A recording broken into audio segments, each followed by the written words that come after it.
அரசே சாராயத்தை விக்கிறதுக்கு எவ்வளவு மும்முரமா டார்கெட் போட்டு எங்க தமிழக பெண்களோட தாழியை இருக்கிறது மட்டும் இல்லாம அதுல ஆயிரக்கணக்கான கோடி ரூபாய் ஊழலும் பண்ணிருக்கீங்க அப்படிங்கறத எதிர்த்து பாஜகவினர் ஆர்ப்பாட்டம் அறிவிச்சப்போ அதுக்கு நீங்க ஜனநாயக முறைப்படி அனுமதி கொடுக்காம அதை முடக்கணும், ஜனநாயகத்தோட கருத்து சுதந்திரத்தோட குரல் வழியை நெரிக்கணும் அப்படின்னு சொல்லி எங்களோட மாநில தலைவர்ல இருந்து நிர்வாகிகள் அத்தனை பேரையும் நீங்க வீடு பூந்து கைது பண்றது, ஹவுஸ் அரெஸ்ட் பண்றது, வரும் வழியில அரெஸ்ட் பண்றது, நிறைய பேரை மண்டபத்தில் அடிக்கிறது, இந்த மாதிரி நிறைய அராஜகங்களை நீங்க பண்ணீங்க.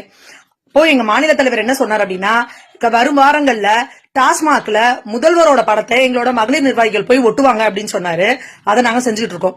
அதுக்கு இங்க ஒட்டுமொத்த காவல்துறையும் என்ன பண்றீங்க அப்படின்னா, எல்லாரும் போய் டாஸ்மாக்கு காவல் இருக்கீங்க. ஏங்க, காவல்துறை அதிகாரிகள், நீங்க ஒரு காவல்துறை அதிகாரியே நீங்க வரணும்னா அதுக்கு நீங்க எவ்வளவு எக்ஸாம் எழுதணும், அதுக்கு எவ்வளவு பெரிய பிசிக்கல் டெஸ்ட் இருக்கு.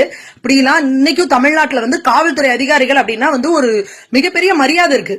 அப்படி இருக்கிற காவல்துறை அதிகாரிகளை சாராய கடைக்கு கொண்டு போய் காவல் உட்கார வச்சிருக்கு இந்த தமிழக அரசு.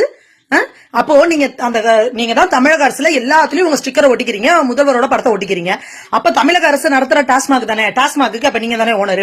இது மட்டும் இல்லாம இந்த டாஸ்மாக்கு சப்ளை பண்ற ஆலைகள் எல்லாமே உங்க திமுக கட்சிக்காரங்க தான் பெரும்பாலும் வச்சிருக்காங்க.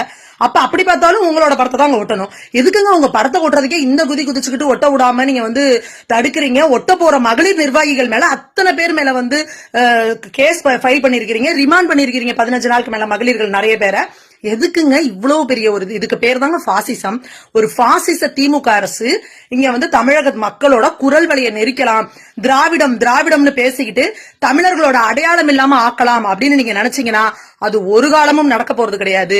இன்னைக்கு இந்த திமுக, இந்த பாஜக எங்க இருக்குன்னு கேலி பண்ண திமுக, நீங்களே எங்களோட மாநில தலைவர் அண்ணாமலை அவர்களோட படத்தை எடுத்துட்டு போய் ஊரா போஸ்ட் அடிச்சு ஒட்டிட்டு இருக்கீங்க பாருங்க. அங்க இருக்கு பாஜக, தெரியுங்களா? இதுல தெரியுது திமுக பாஜகவை பார்த்து எந்த அளவுக்கு பயந்து இருக்கு அப்படின்னு.